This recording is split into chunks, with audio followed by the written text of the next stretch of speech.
Hi! May isa-share lang ako. May nag-message kasi sa akin, nagtatanong siya kasi nagpa-veneers nga daw siya. And then, tinatanong niya kung normal daw ba na hindi nafa-floss yung veneers niya right after ikabit. So, yan po. So, ang sagot ko po doon is hindi po siya normal. Kasi, papakita ko yung ginawa naming veneer. So, kung magpapa-veneers po kayo, i-make sure ninyo na nafo-floss nyo talaga yung veneers nyo in between. Para nalilinis nyo yung mga ngipin nyo in between nga. And kung hindi nyo man nafo-floss, ibalik nyo po sa clinic kung saan gumawa or kung saan nyo pinagawa yung mga veneers ninyo. Kasi hindi po normal na hindi po napa-floss.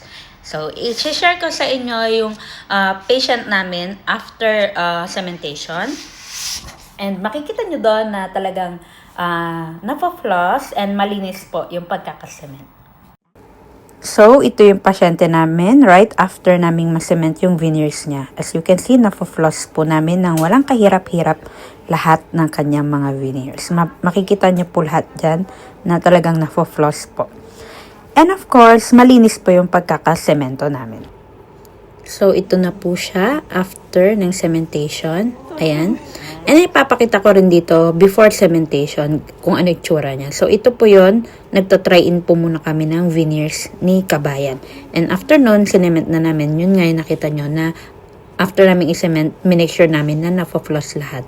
So, kung hindi nyo po ma-floss yung mga veneers nyo after cementation, ibalik nyo po kung saan po kayo nagpagawa. And ayun na nga, nakita nyo yung veneer na ginawa namin dun kay Kabayan. Minimake sure namin na napa-floss namin in between. Ayan. And nakita nyo yung ngipin. Walang mga cement in between. Malinis siya. Sana na-video ko rin yung likod. Wala rin mga cement doon sa likod. So, kung kayo ay nagpa-veneers or may mga veneers kayo, make sure na napa-floss nyo and walang mga dumi ng semento in between. Okay? Ibalik nyo po dun sa pinagpagawan nyo and ipalinis nyo, ipa-make sure nyo na mapa-floss po ninyo ang mga veneers and crown ninyo. Okay? So, I hope po nakatulong po yung video ko. Thank you and have a good day.